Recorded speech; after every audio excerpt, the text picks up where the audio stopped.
देश में अभी रोज 15,000 के आसपास नए कोरोना मरीज आ रहे हैं। कोई नहीं कह सकता कि ये आंकड़े बढ़ेंगे या घटेंगे। इस बीच BA.2.75 वेरिएंट के सामने आने के बाद एक्सपर्ट्स की चिंताएं बढ़ गई है। आशंका जताई जा रही है कि ओमिक्रॉन के BA.2 के 3 सब वेरिएंट BA.2.74, BA.2.75 और BA.2.76 मिलकर कोरोना की चौथी लहर ला सकते हैं।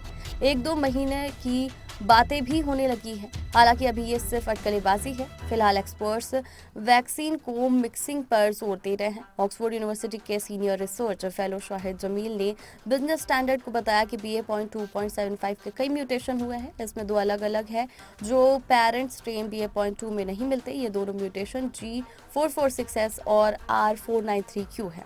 जमील का मानना है कि G446S मौजूदा वैक्सीन से बनी एंटीबॉडीज को चकमा दे सकता है। उन्होंने कहा कि ऐसे में जो लोग अब तक सुरक्षित समझ रहे हैं उन्हें भी संक्रमण का खतरा बढ़ सकता है। दूसरा यूनिक म्यूटेशन R493Q है जो एंजाइम ACE2 रिसेप्टर के वायरस के संपर्क में आने की संभावना को बढ़ा सकता है। एंजाइम आमतौर पर आंतों, किडनी और दूसरे अंगों के सेल से जुड़ा होता है। यह एंजाइम SARS-CoV-2 वायरस के लिए रिसेप्टर के तौर पर काम करता है। जमील समझते हैं कि म्यूटेशन पेयर में होते हैं।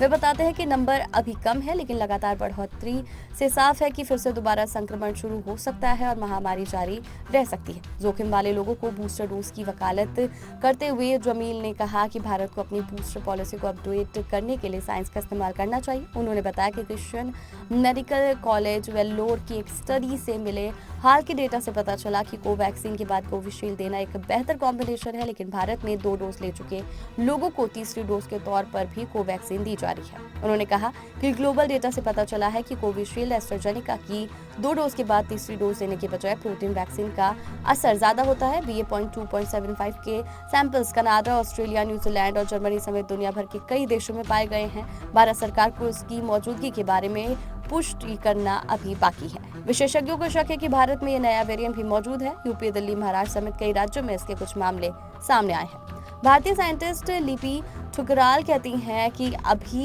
ये कहना जल्दबाजी होगा कि वैक्सीनों की मिक्सिंग करने से बेहतर इम्यूनिटी मिलेगी। वह कहती हैं कि वेरिएंट की इम्यूनिटी को चकमा देने पर स्टडी के लिए और डेटा की जरूरत है। एक्सपर्ट्स कह रहे हैं ये दूसरी जनरेशन के म्यूटेशन है।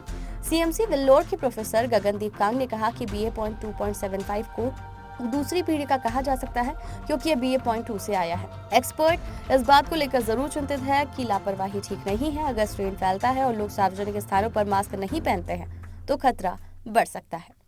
कोरोना और वैक्सीनेशन से जुड़ी जानकारी से अपडेट रहने के लिए हमारे चैनल को सब्सक्राइब कर लीजिए।